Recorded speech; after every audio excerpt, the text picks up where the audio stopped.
So we are at Walworth Castle, and this is another castle that belonged to the Percy family, the same family that owned Alnwick Castle that we visited previously.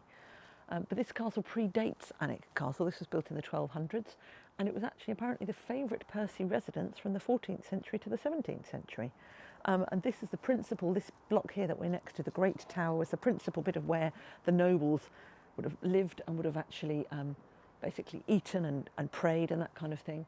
But behind me you can see the bailey, which would have been the outside bit of the castle. There would have been a large church just about here, and then there was a well house over there and various stables and things like that around as well.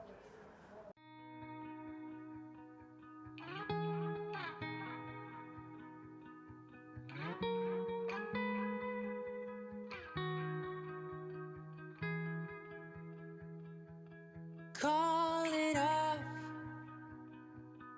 let it go. Wasting money on cures, forgot how to fix myself.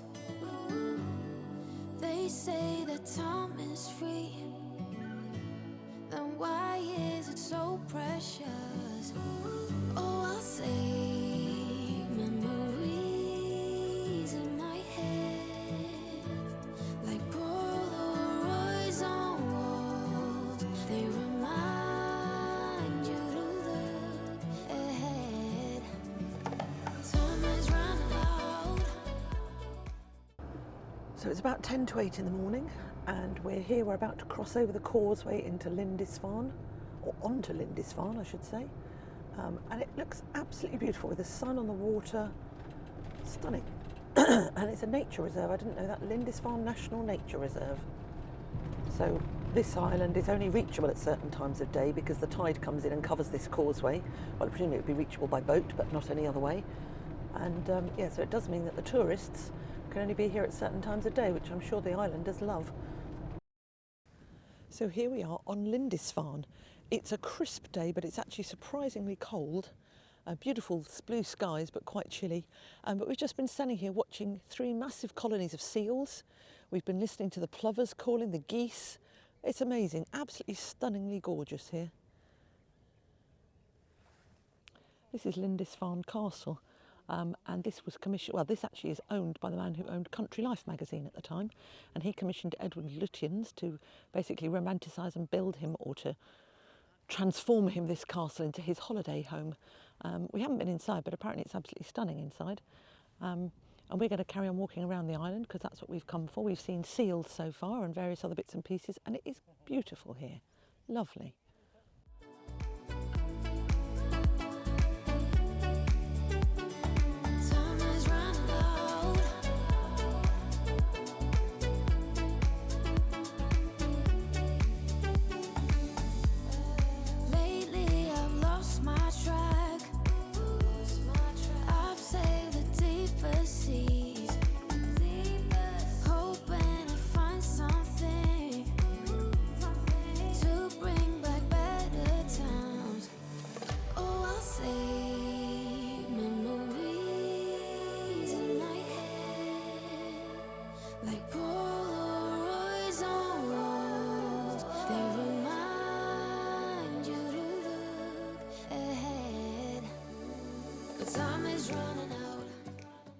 So we are at Lindisfarne Priory, and this is very famous for being the burial place of St Cuthbert, who was one of the most important saints in the 7th century.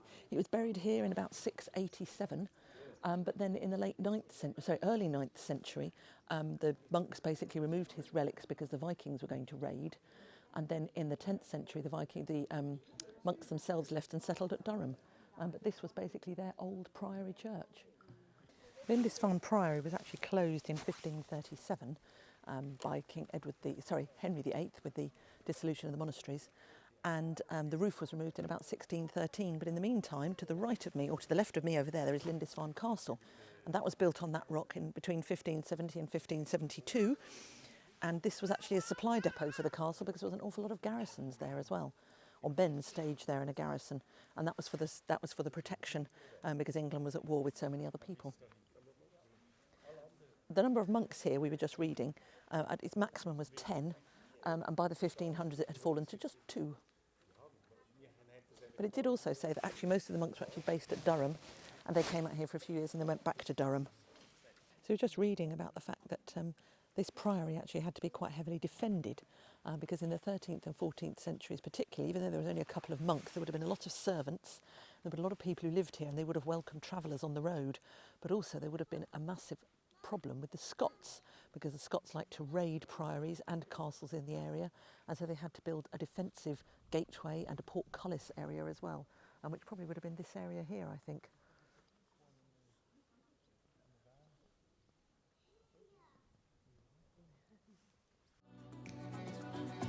Time is running out. Time is running out. Time is running out. Time is running out. Time is running out. Time is running out.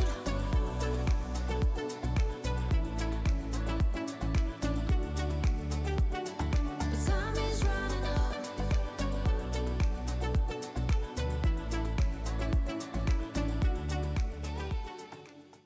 So we're now on a little island just off Lindisfarne, and this is where Cuthbert, who was the relics of whom were very famous on Lindisfarne, actually came for a short time for a trial period to become a hermit. We've had a bit of discussion about whether it was days or years. We don't really know the answer to that, but after he was successful, and then he went to become a hermit on the islands off Farne.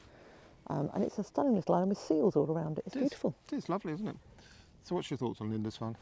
I think it's really cool. Yeah. We've been here about 4.5 hours, and we could happily spend all day here, but actually the tide is coming in, so we've got to be off in the next hour or so, I reckon.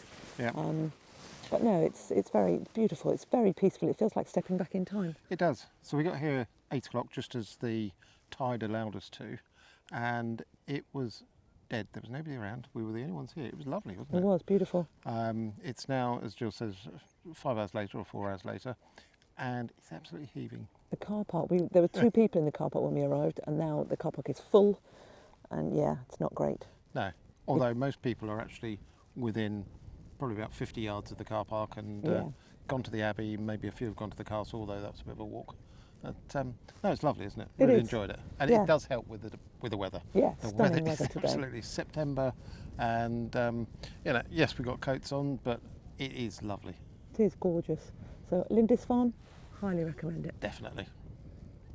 So this is our park up for the night, and this is quite unusual for us because actually we're in a Haven Holidays park, and we chose this because it was only £13 for the night, including electricity.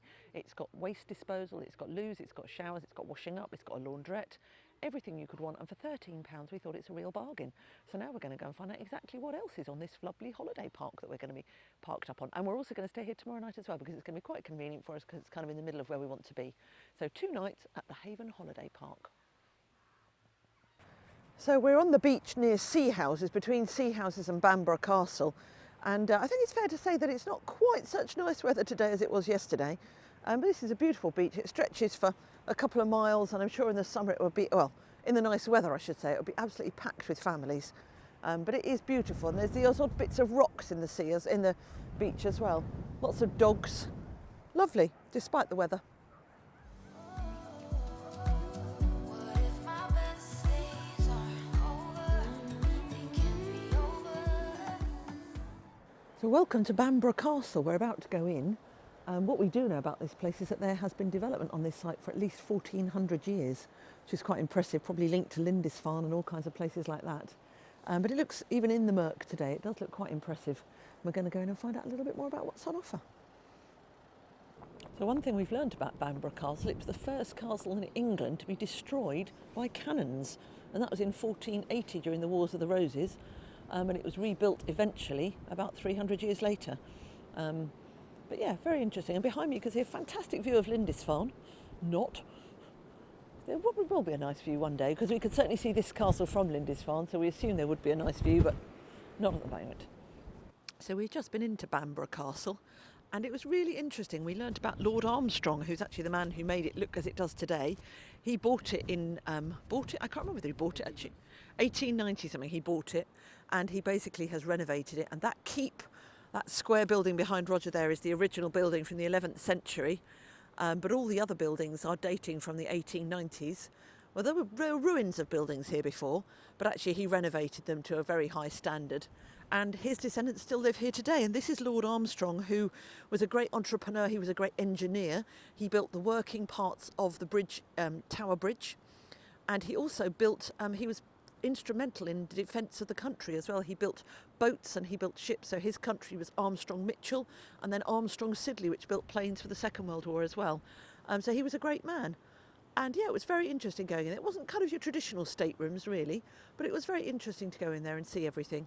And there was something saying about the fact that the man who lives here now, Francis Armstrong, was saying he kind of was a bit spoiled as a child because he didn't really realise quite what an amazing place it was. And you could imagine that as a child, you just assume that everybody lives like this, wouldn't you really? Which we do. Well, obviously we do, naturally. Naturally we have our own castle. But no, it was very interesting. It's a huge place as well, absolutely vast, but I'm very glad we went in. 1,200 acres, they said, around the castle. And it's very much instrumental. Again, this castle was key in the Wars of the Roses. And I bought a pair of Land Rover socks, hello yo-ho, and also some gin, some Lindisfarne gin, because we went to Lindisfarne yesterday and I bought some gin. Definitely, we'll try it later on.